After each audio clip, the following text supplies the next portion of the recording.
మోసం చేస్తూ ఉంటాం.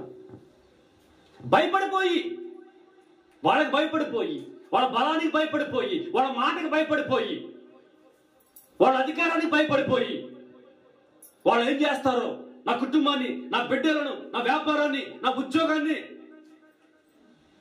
కాబట్టి నేను కాపాడుకోవాలంటే అబద్ధము, మోసము చేయాలి, తప్పించుకోవాలి, నన్ను రక్షించుకోవాలి అన్నటువంటి ఒక ఆలోచన వారికి కలిగి వారు ఏం చేస్తారంటే ఆ వ్యక్తుల దగ్గర, ఆ వ్యక్తులకు భయపడిపోయి ఆ వ్యక్తుల దగ్గర నుంచి తప్పించుకోవడానికి ఏదో ఒక మాట చెప్పి బయటకు వచ్చేయాలి.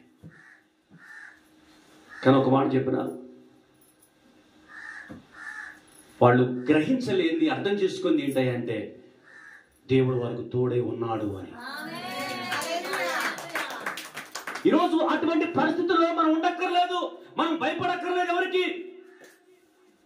ఒకవేళ అన్యాయంగా బాధిస్తూ ఉన్నారేమో, ఇబ్బంది పెడుతూ ఉన్నారేమో, శోధనకు గురి చేస్తూ ఉన్నారేమో, నష్టపరుస్తూ ఉన్నారేమో, నీ ఇంటిలో, నీ కుటుంబంలో, సంఘంలో, సమాజంలో, చేతి వృత్తిలో, వ్యాపారంలో, ఎక్కడైనా కూడా ఇటువంటి వ్యక్తులు నీకు ఎదురైనప్పుడు, ఇటువంటి పరిస్థితులు నీకు ఎదురైనప్పుడు, ఇటువంటి వాతావరణం కలిగినప్పుడు నేను అంటున్నా, భయపడపోవద్దు. ఎందుకయ్యా అంటే ఆయన నీకు తోడుగా ఉన్నాడు. నీ వ్యాపారానికి తోడుగా ఉన్నాడు, నీ బిడ్డలకు తోడుగా ఉన్నాడు, నీకు తోడుగా ఉన్నాడు, నీ మార్గాలకు తోడుగా ఉన్నాడు, నీ ప్రయాణాలకు తోడుగా ఉన్నాడు, నీ చేతి వృత్తిలో తోడుగా ఉన్నాడు, నీ ఉద్యోగంలో తోడుగా ఉన్నాడు, నీ భక్తి జీవితంలో తోడుగా ఉన్నాడు.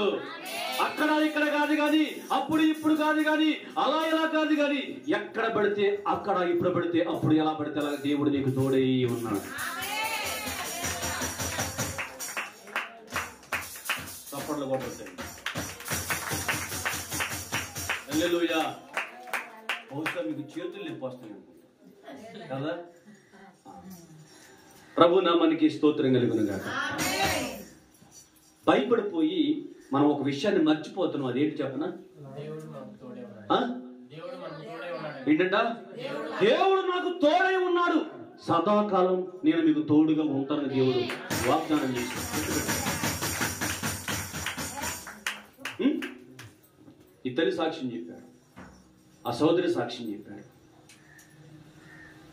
అమ్మ పైకి లేపు, అమ్మ తరకాయ ఇప్పుడు సాక్ష్యం చెప్పాడు. ఈ 3 సాక్ష్యాలు మీరు ఉన్నారుగా, ఉన్నారా? గమనించండి, ఈ 3 సాక్ష్యాలు వెనకమాల